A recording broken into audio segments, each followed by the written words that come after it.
ತೊಂಡೆಕಾಯಿ ಗ್ರೇವಿ ಮಾಡಬೇಕು ಅಂದಲ್ಲಿ ಈ ರೀತಿ ಒಂದು 5 ನಿಮಿಷದಲ್ಲಿ ಟೇಸ್ಟಿಯಾದಂತಹ ಈ ತೊಂಡೆಕಾಯಿ ಕರಿನ ಟ್ರೈ ಮಾಡಿ.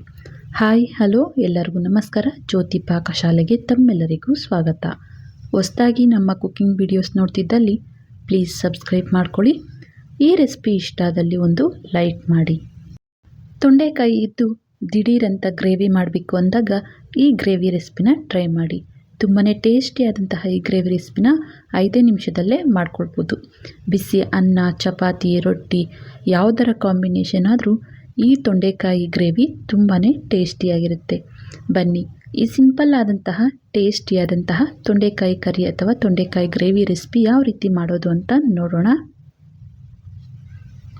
ಮೊದಲಿಗೆ ನಾನಿಲ್ಲಿ ಒಂದು 1/4 kg ಆಗುವಷ್ಟು ತೊಂಡೆಕಾಯಿನ ನೀಟಾಗಿ ತೊಳೆದು ಈ ರೀತಿ ಒಂದು ತೊಂಡೆಕಾಯಿಯಲ್ಲಿ 4 ಭಾಗ ಕಟ್ ಮಾಡ್ಕೊಂಡಿದ್ದೇನೆ.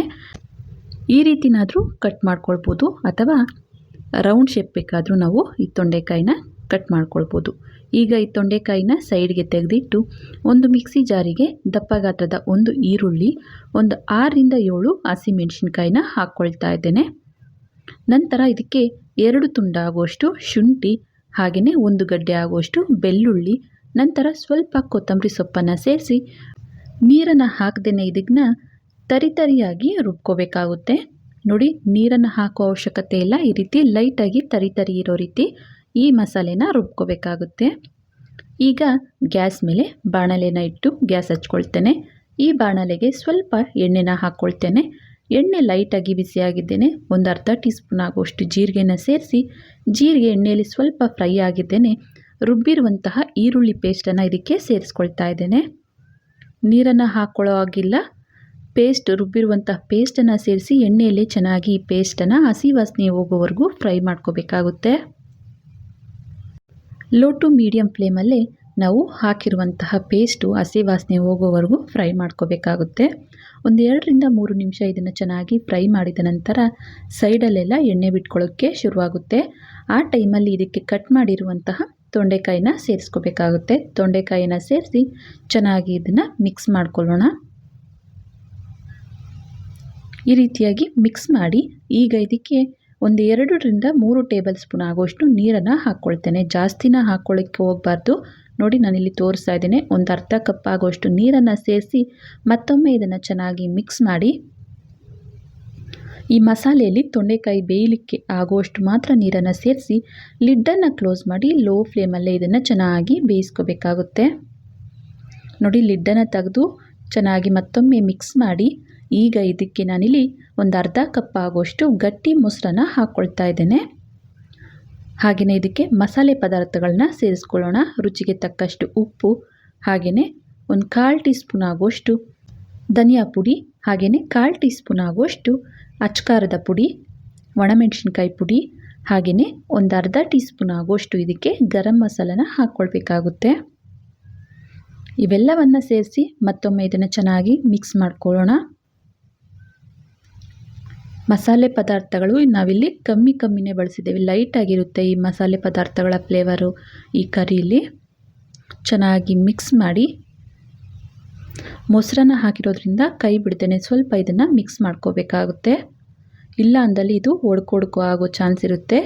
ಚೆನ್ನಾಗಿ ಈ ರೀತಿ ಮಿಕ್ಸ್ ಮಾಡಿದ ನಂತರ ಈಗ ಇದಕ್ಕೆ ಸ್ವಲ್ಪ ನೀರನ್ನು ಸೇರಿಸ್ಕೊಳ್ತೇನೆ.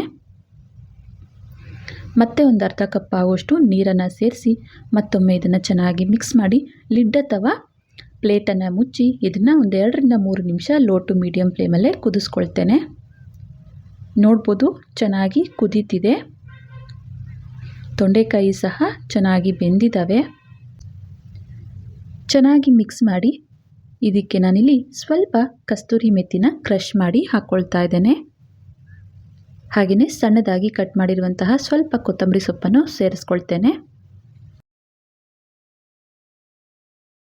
ಕೊತ್ತಂಬರಿ ಸೊಪ್ಪು ಹಾಗೂ ಕಸ್ತೂರಿ ಮೆಥಿನ ಸೇರಿಸಿ ಚೆನ್ನಾಗಿ ಮಿಕ್ಸ್ ಮಾಡಿ ಮತ್ತೆ ಲಿಡ್ಡನ್ನು ಕ್ಲೋಸ್ ಮಾಡಿ ಒಂದು 2 ನಿಮಿಷಗಳ ಕಾಲ ಇದನ್ನು ಲೋ ಫ್ಲೇಮಲ್ಲೇ ಕುದಿಸ್ಕೋಬೇಕಾಗುತ್ತೆ. ಇನ್ನು ಯಾರೆಲ್ಲ ಸಬ್ಸ್ಕ್ರೈಬ್ ಮಾಡ್ಕೊಳ್ದೆ ವಿಡಿಯೋ ನೋಡ್ತಿದ್ದಲ್ಲಿ ಪ್ಲೀಸ್ ಸಬ್ಸ್ಕ್ರೈಬ್ ಮಾಡ್ಕೊಳ್ಳಿ. ಬೆಲ್ ಐಕಾನ್ ಮೇಲೆ ಕ್ಲಿಕ್ ಮಾಡಿ ಆಲ್ ಅನ್ನೋ ಆಪ್ಷನ್ನ ಆನ್ ಮಾಡ್ಕೊಳ್ಳಿ. ನಾನು ಯಾವುದೇ ಹೊಸ ವಿಡಿಯೋ ಅಪ್ಲೋಡ್ ಮಾಡಿದ್ರೂ ನಿಮಗೆ ನೋಟಿಫಿಕೇಷನ್ ಬರುತ್ತೆ. ನೋಡಿ, ಒಂದು 2 ನಿಮಿಷ ಕುದಿಸ್ಕೊಂಡ್ರೆ ಸಾಕಾಗುತ್ತೆ. ಗ್ರೇವಿ ನಾನಿಲ್ಲಿ ಸ್ವಲ್ಪ ಗಟ್ಟಿಯಾಗೆ ಮಾಡ್ಕೊಂಡಿದ್ದೇನೆ. ಇನ್ನೂ ಬೇಕು ಅಂದಲ್ಲಿ ಸ್ವಲ್ಪ ನೀರನ್ನು ಸೇರಿಸಿ ಇನ್ನೂ ತೆಳ್ಳಗೆ ಬೇಕಾದರೂ ಮಾಡ್ಕೊಳ್ಬೋದು. ಮಸಾಲೆ ಪದಾರ್ಥಗಳನ್ನು ಹೆಚ್ಚಾಗಿ ಬಳಸ್ದೇ ಟೇಸ್ಟಿಯಾಗಿ ಮಾಡಿರುವಂತಹ ತೊಂಡೆಕಾಯಿ ಗ್ರೇವಿ ಅಥವಾ ತೊಂಡೆಕಾಯಿ ಕರಿ ರೆಸಿಪಿ ರೆಡಿ ಆಯಿತು. ಗ್ಯಾಸನ್ನು ಆಫ್ ಮಾಡ್ಕೊಳ್ತೇನೆ. ಇದನ್ನು ಒಂದು ಪ್ಲೇಟಿಗೆ ಸರ್ವ್ ಮಾಡ್ತೇನೆ.